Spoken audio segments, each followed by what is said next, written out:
Welcome back to Happy Place Cooking. Today I will be making macarons, not to be confused with macaroons. They are two very different treats. Macarons are made with coconut. They're a chewy type cookie. Macarons are a French sandwich cookie that is made with meringue. Now I have made these before a few times. Sometimes they come out very, very good, and then other times they come out okay. A lot depends on the temperature of where you're at. A lot depends on humidity.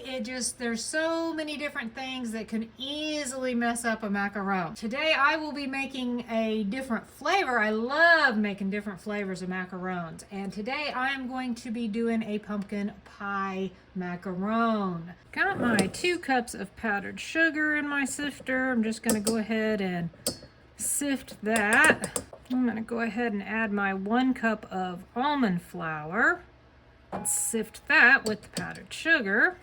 This almond flour is a pretty finely ground almond flour, but if you do end up with any little extra bits, do not put that in your mixture. I need 3 egg whites for this. I'm actually going to use meringue powder. You can use actual egg whites. It is recommended that they be at room temperature. Now to use the meringue powder, I need 2 teaspoons of powder to 2 tablespoons of water to equal 1 egg white. So I'm going to put in 6 teaspoons of meringue powder.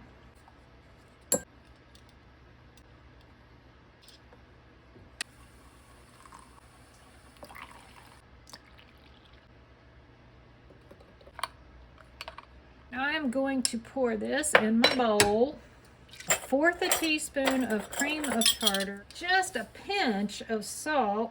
I'm going to whip this until it begins to foam, and once it starts foaming, I'm going to begin adding 1/4 cup of sugar, and then I'm going to whip it until it starts reaching soft peaks.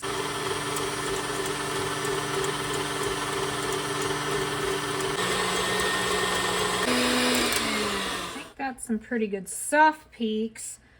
I'm going to add a teaspoon of vanilla, and this is also when I will add my gel food coloring, and you do not have to do this part. I just thought I'd add a little bit of color to it, just a couple of drops, don't want a whole lot. Now I'm going to continue to beat this until I get stiff peaks.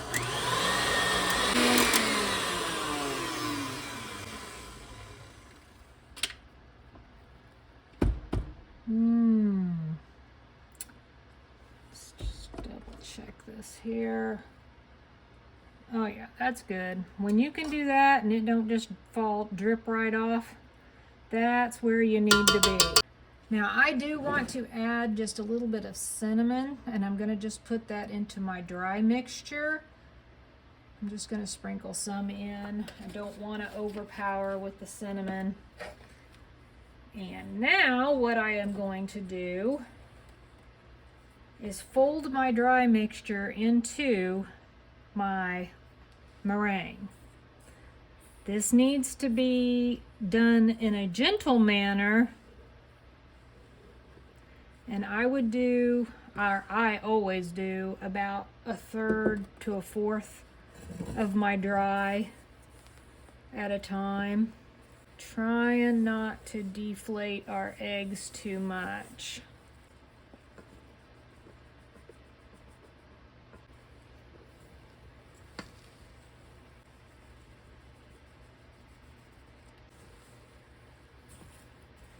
When you can pick it up and drop it on,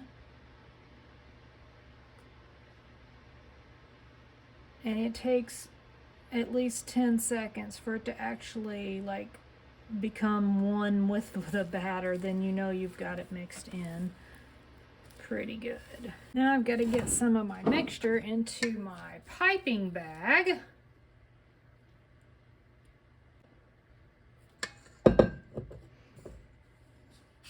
I have lined my silicone mat with parchment because I'm probably going to have 2 batches of these, and This way I can slide these off and work the next batch.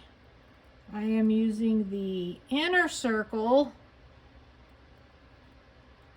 which is about a 1.5 inch circle. That way these can all be somewhat uniform, because they are going to sandwich together. I am going to gently drop this on the counter, and the reason being is it will help get air bubbles out of my cookies. I'm going to slide this one off and set it aside. That way I can work on the next one.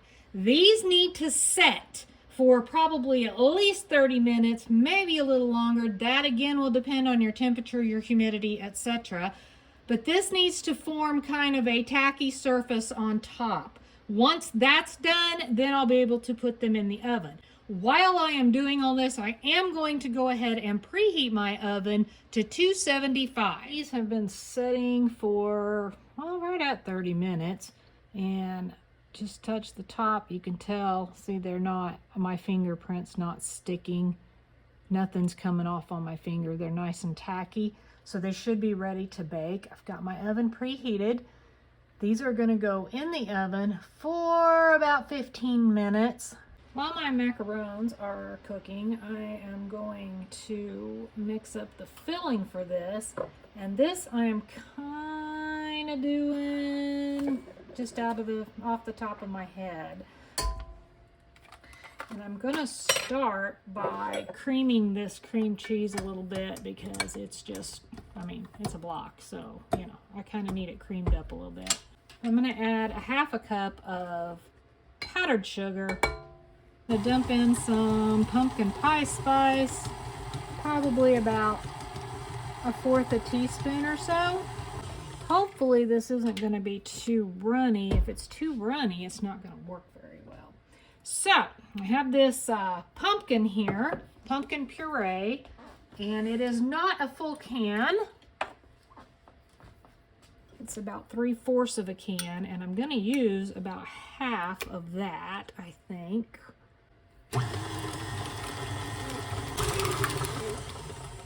Okay, that's a little runny. I'm going to add some more powdered sugar to this. Don't think those cream cheese lumps are gonna come out. Don't want to add too much powdered sugar to it, or it's gonna get so sweet. Let's just see what this tastes like. Pretty good. I don't think that's gonna pipe well. Those are fresh out of the oven. As you can see, I got some feet. That's those little bubbled edges there. That's what you look for when you're cooking a macaron. You want little feet. So I've got some pretty good feet on those. I think I did overbake them just a smidge. As you can see, they are browning a little bit. I am hoping that they will come off of the parchment okay. That way I can fill them. Okay, so here's the dealio. My frosting filling is crazy loose. Even though it's been in the freezer, I'm not going to be able to pipe that. This has kind of been a fail day. You know, I had a whole batch of these that just were ruined and I had to pitch. Now I have an odd amount. I'm not even going to sandwich this up. I mean, to try, I will sandwich it. This is what they'll look like. I have one extra shell that I will taste for you and let you know if they taste good. They have a nice crispy top and they're nice and chewy in the middle. They have a good flavor. Definitely not my best work, but they are still edible, so I guess that's okay. Have you ever tried to make macarons? What was your experience with them? Comment below, let me know. Thanks for watching. Happy eating.